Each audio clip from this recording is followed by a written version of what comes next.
Okay, so I think this talk, we prepared it at the end of March, which in AI timescale is like probably a year or two.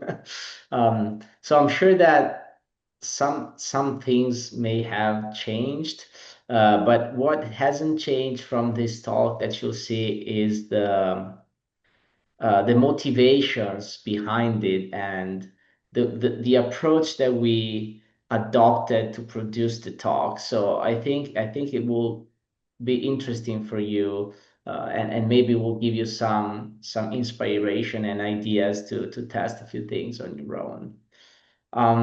So yeah, so basically in this presentation, what we'll be discussing will be how to leverage LLMs to do some of the tasks that we we have been discussing so far in this training.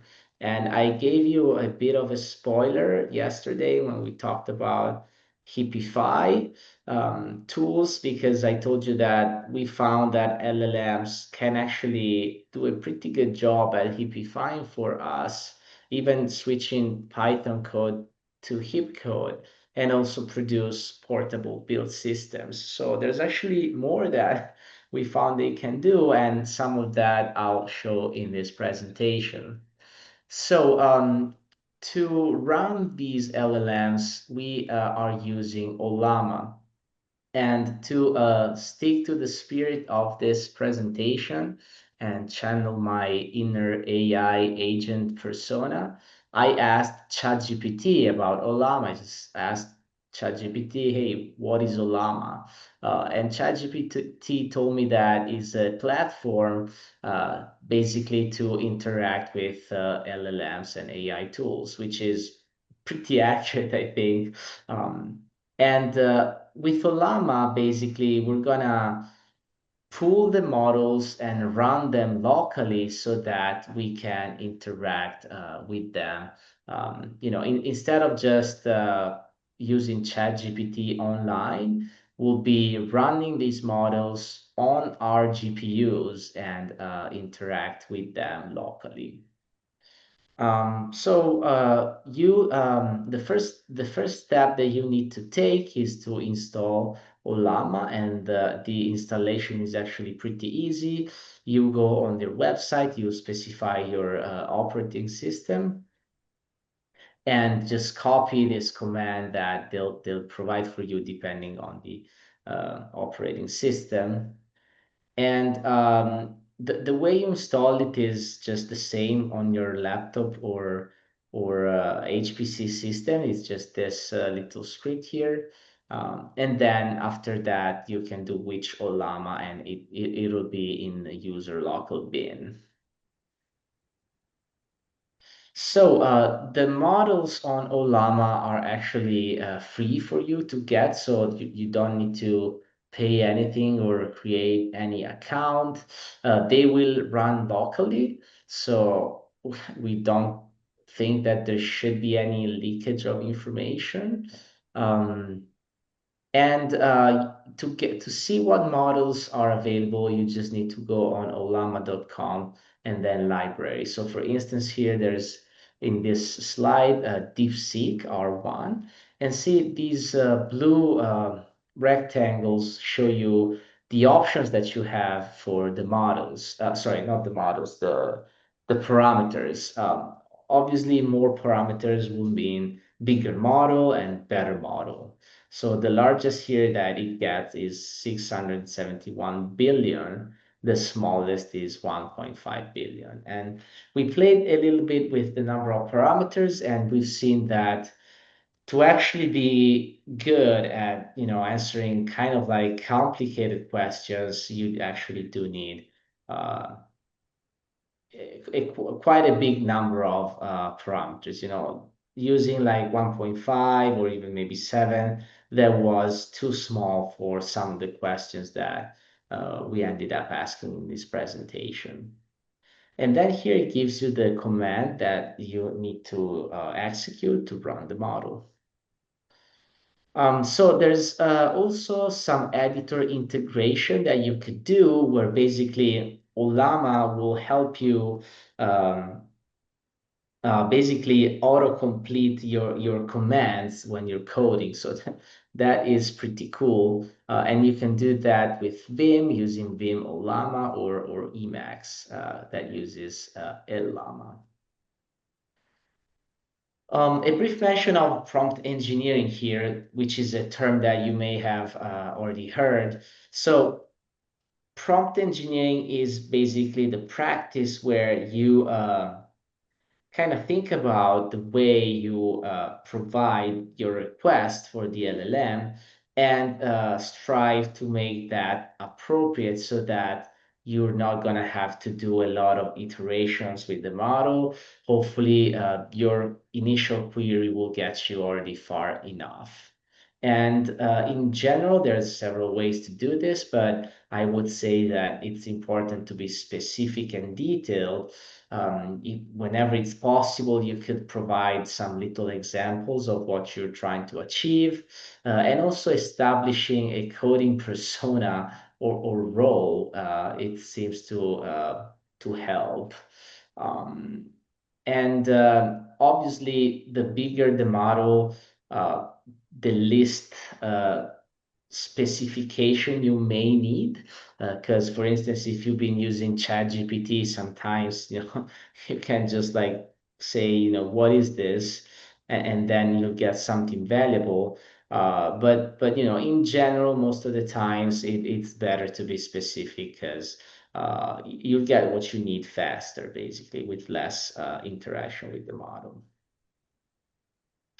So for this presentation, we'll be using two LLMs, mostly the Coder LLM, which in this case was Qwen 2.5 Coder 32 billion. Both of them are from Alibaba. And the Coder model has been trained on coding examples. So it's good when you need to do something that, doesn't involve like too much reasoning, let's say. I mean, if you just need to write some code and you already know what you want, you just don't want to type it yourself, then this is a good option. We also explored the reasoning LLM, which is QWQ 32 billion in this case.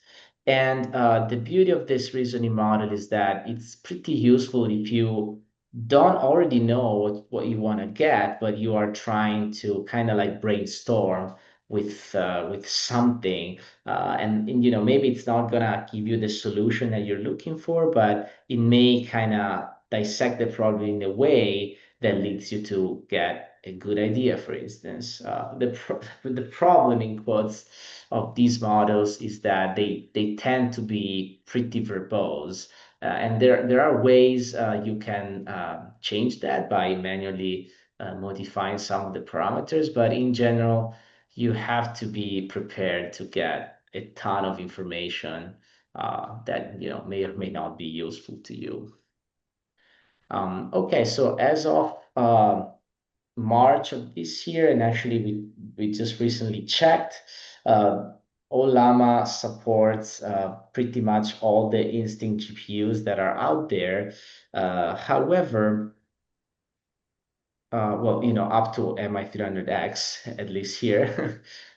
However, we have found that for MI300A, the GPU is actually not recognized by Olama. It is recognized on 300X. They both have GFX 94.2, but for 300A, unfortunately, is not recognized. So it will only run on the CPU. And it also works on the 210, for instance, so 200 series. You see, when it's recognized, it says AMD GPU is supported, whereas here it was saying unsupported Radeon iGPU. Okay, so once you have done that, the next thing to do is to just run the model. And this step here, well, sorry, I think I should say that the first ever thing to do is to run this command, the Olama serve, so that starts the Olama daemon and lets it run in the background with this some percent. And you may have to export specifically this Olama host variable in case you're getting an error about the address already being in use. And when you run Olama host, when you run Olama serve, you can also, for instance, specify the context length of the models for Olama, just in case you are trying to do RAG or retrieval augmented generation. That's helpful for reading the documents. See here, if you don't specify the Olama context length, I don't know if you can see from the screenshot, it's the second line. The default is 2048. Well, and you can also set Olam flash attention to true in case you expect that to work on the GPU you're in. Flash attention works on AMD GPUs. Okay, so once you ran the Olama serve command, you can just run the model with Olama run and then the model name. This export Olama models is not necessary. That's where the models will be stored.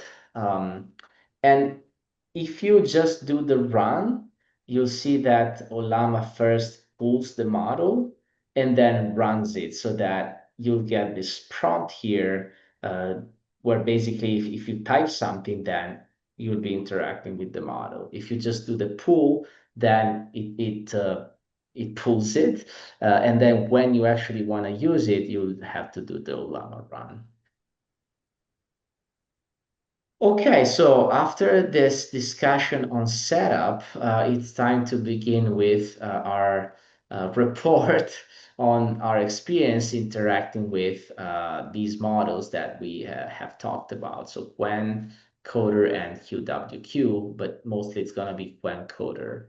Okay, so you know how we talked about hippification of CUDA code, so turning that code into heap code.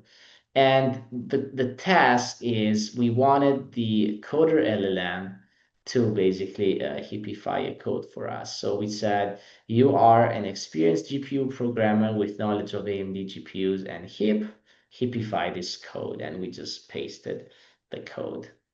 And the output that we got was interesting. So it knows about HIP, heterogeneous compute interface for portability, knows the kernel launch syntax with the triple chevron, and it also knows the alternative one, which is the old one with the HIP launch kernel GGL. It still works, but it's kind of in the books now. But the LLM knew about it.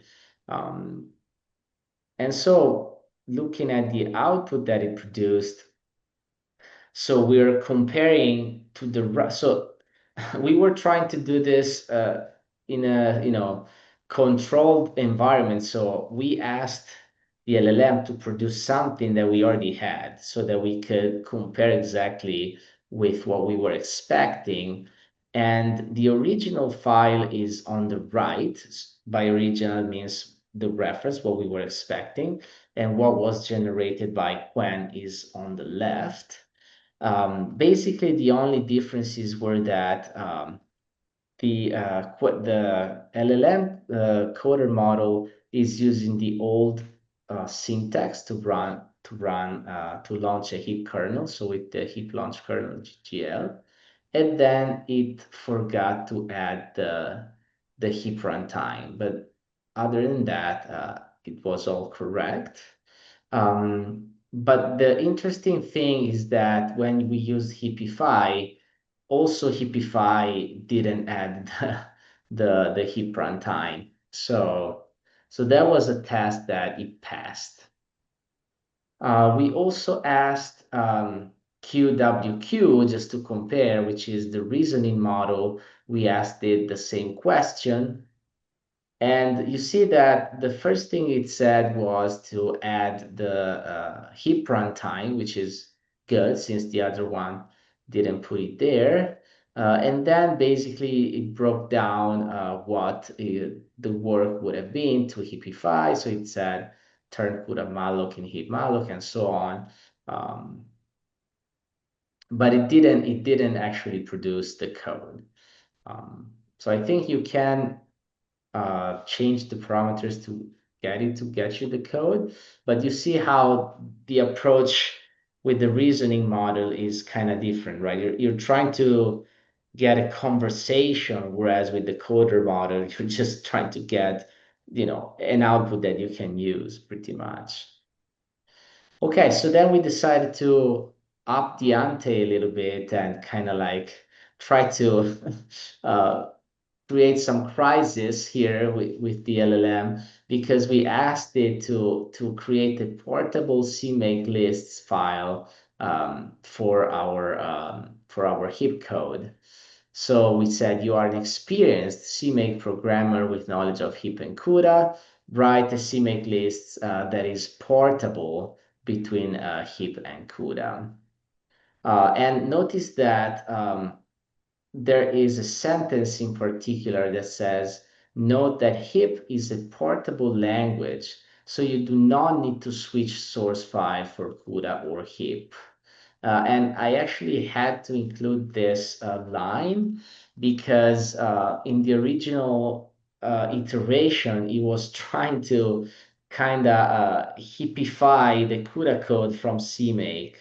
So that was kind of weird. So I included this specific request, and this is actually an example of how specificity can actually help you get what you need without having to step through some weird intermediate stuff. Yeah, so the interesting thing here is that the answer also gave me the intended usage of this CMake list, which I appreciated. And so then I tested it. So I tested the output of what I got, and I first tested it running on an AMD GPU. So basically here I selected the CMake GPU runtime HIP. And other than some very minor things, it worked. It worked basically out of the box. The only thing that I had to modify was that I needed to remove this CUDA thing in the project. But that is just because in the system I was running in, there was no CUDA installed. So that's the only thing that kind of made me make that change. So for testing it on a CUDA machine, it was trickier. Unfortunately, I needed to do more work to fix it because I needed to add these three things. I needed to add the find package CUDA toolkit. I needed, now from yesterday's presentation, I needed to include the HIP include path, even though I was running with CUDA. And then I needed to add this set source file properties to pick up the GPU runtime that I selected. So after doing these three things, then it also ran on the NVIDIA machine. So I tested it on a University of Oregon system that had an NVIDIA H100 and an AMD MI210. And yeah, so after those rather simple changes, the CMake lists worked. So, okay, so let's go with more complex questions here, since the model is kind of keeping up with us. And the next question up was to straight up use OpenMP to port some CPU code to GPU. Going down to the hardcore stuff here, since we were emboldened by the two initial successes. So what we wanted to do is we had this code in our repo in this directory that's called saxp port yourself, basically, and we wanted it to port into GPU with OpenMP. So we already have the code that we want so that we can compare the output with the reference, basically. And we said you are an expert Fortran and GPU programmer. You want to convert the CPU code to run on AMD GPU. And then we also specified the OpenMP standard. Use target directives and make sure the code works. And then we try to kind of warn it about potential race conditions that may occur, and then ask for mitigations in that case. So the answer that we got mentioned target directives. So that's good. It knows about OMP target. And then it knows about the fact that you need to map data correctly between host and device. How was the code? Well, it forgot to declare the loop index. This was Fortran, which is kind of a surprising mistake. And then we were getting a compiler warning, but that was just due to the fact that we were using AMD flag null, so that was not necessarily to be attributed to the LLM. And something interesting is that the LLM produced this code here on the left, where basically it had split up the OMP target from the OMP teams. So we know that teams has to come after target to work, and normally we always do target teams. And here it was split up. So I was like, well, let's just double check that it's indeed correct. So I modified it to have it all on one line, and the output was the same. So yeah, so I think the test was passed once again in this case. Okay, so then we asked it what to do in case you are on MI300A and you've set HSA XNAC to 1. What can you do in this case? So, at this point, we're not even like telling it exactly what we want it to do. We're kind of testing it because we haven't explicitly mentioned unified shared memory. We just want to know if it knows and how it's gonna modify. So yeah, so what we got was that it once again forgot to declare the loop index I. Okay, I guess that's not something that it likes to do. So before here, what we got was this code where it had the map, and now it took out the map. So it knows that with MI300A and HSAX NAC, you can actually get rid of the maps. And the output is the same as before, but just a little bit faster. So yeah, so it's working pretty well. So now we decided to be even more stubborn and wanted to really make it hard for this LLM. And what motivated the next question is that we hear quite often questions about how do we convert OpenACC code to OpenMP. There does not seem to be a tool that's widespread or generally liked by everybody. We know that there's a tool from Intel that does something along these lines, but we wanted to explore a case where the LLM takes in some OpenACC code and ports it to OpenMP for us. We had heard good success stories from our colleagues that actually did try that. So we were like, well, let's see what happens if we also try it. So we said, you are an experienced Fortran programmer with knowledge of OpenACC and OpenMP.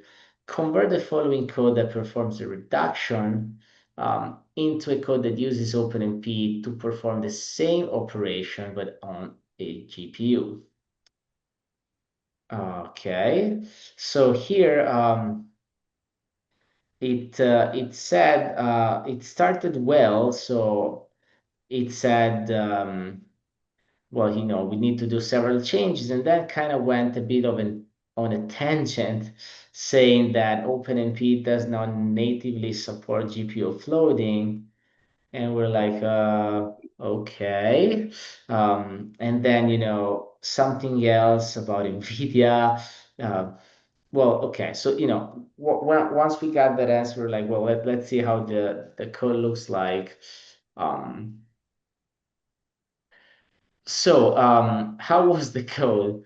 Um, we were getting some compiler errors that we fixed, but in a way, it did understand the assignment. The compiler error was due to the fact that OMP Teams was not coming after OMP target. So see here, there's OMP target, and then there's OMP Teams, but Teams needs to come right before target. So we changed that.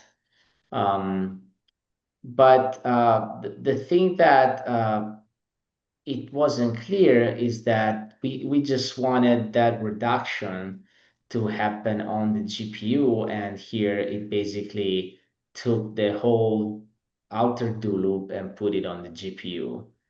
So the next iteration was being more specific and add this line that said, note that we only want the reduction to happen on the GPU. Because remember from the OpenMP talks that when you have the OMP target, anything after that will be moved to the GPU.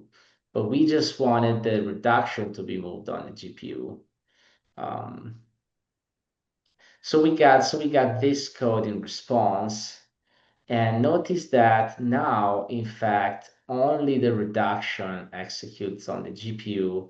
What's outside is just the data environment with the target data to map array and buffer to and from, respectively, the GPU. So there's an interesting note here that we should mention. So this code that was given to us compiled and ran out of the box with AMD flank new and HSA XNAC equals 1. However, we have to make an observation here, which is that when you use target data map, and you have the from, basically, what happens is that the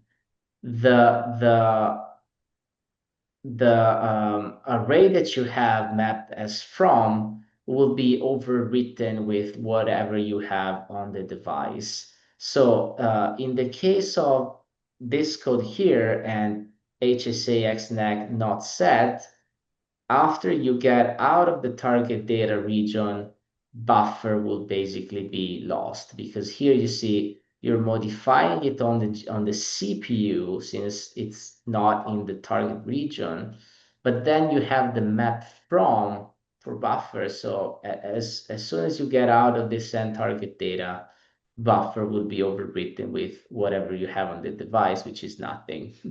So the reason why this code worked is because we had HSAX NAC equals 1, which made the maps useless. I mean, but they're bypassed because of that. So this is something to keep in mind. And interacting with the LLMs, you may actually kind of refresh your knowledge of OpenMP. So it worked, and it was kind of useful, but at the same time, you have to be careful of what you get, and you still have to fire up your knowledge of OpenMP to question the output that you get. So yeah, in terms of reproducibility, well, these outputs from the LLMs have to be intended in a probabilistic way, meaning that the same prompt will not get you the same answer in general. You can set the temperature parameter of the model to 0 if you're interested in that. But I'd say in general, it's better to have more variability, right? I mean, I think that having always the same answer for the same prompt is not exactly the point of what we're doing here. So we tried to see what would happen if we gave the same prompt, and the thing that changed basically was that we had buffer mapped from to, which doesn't exist in OpenMP. And then the array of the for loop for the reduction was mapped as private, but that's not needed. But otherwise, the code was pretty similar. Okay, so we were excited about our successes when interacting with the LLM, and we decided to kind of go crazy with with the next step, because now the Ghost Exchange code, it has MPI, may have HIP or OpenMP, and since at that time we were interested in having a Fortran version of that code, but everybody was busy with their tasks, their job. Nobody had the time to do it. So we were like, well, let's try and see if the LLM can do it for us. So basically, we wrote detailed instructions, or at least what we think is pretty detailed, and we tried to convince the LLM to port this C++ code to Fortran for us. And the answer was interesting because it said, the provided code simulates a distributed Cartesian grid using MPI. It had a bulleted list of, key components, examples. But interestingly enough, the message ended with, by understanding these components and their intersections, you can effectively use and extend this code for distributed computing and so on. So the LLM kind of like politely refused to do it. I don't know if Fortran was the problem, but there was a no from the LLM. So that was probably too much even for that. And actually, Alessandro, our colleague, and me tried like with different models. I think we tried with GPT OSS, or it was probably the latest DeepSeek, and we tried to kind of like convince the LLM to do that for us. And the most we could do was we could get it to actually like work just on simple, well, on parts of the code, but it never actually did produce the whole thing for us. So as I said, this was March, so you never know. Maybe that has changed now that is almost November, but hopefully this was a good overview of what we found, and hopefully I kind of got you fired up about exploring these. This is the last slide of this presentation, and it's just meant to kind of uh, uh, tame the excitement a little bit, just because when you're interacting with these LLMs, trying to get them to get code for you, produce code for you, you always have to remember, and I'm sure all of you already know and do that you shouldn't use these models as like a source of, you get the code and you paste it. You always have to take what you get with a lot of critical thinking, inject your own knowledge. And most of the times you will end up definitely, making your own edits. And you should know that AI generated code is not protected by copyright, and the only way you can copyright it is if you modify it, consistently. And the tricky bit with AI generated code is that may not be copyrightable, but it can still infringe copyrights if the output that it has produced is using something that's protected. So the main takeaway, as I was saying, is to use it as an assistant, not an autonomous coder. You're the one driving. Don't let the LLM do it for you. So yeah. So overall, I think the message of this presentation is that these LLMs are very promising, and it looks like they can do a lot of stuff that's useful for us as researchers, scientists, application developers, and why not use them if your workplace allows it and it's helpful for you. So yeah, thanks very much.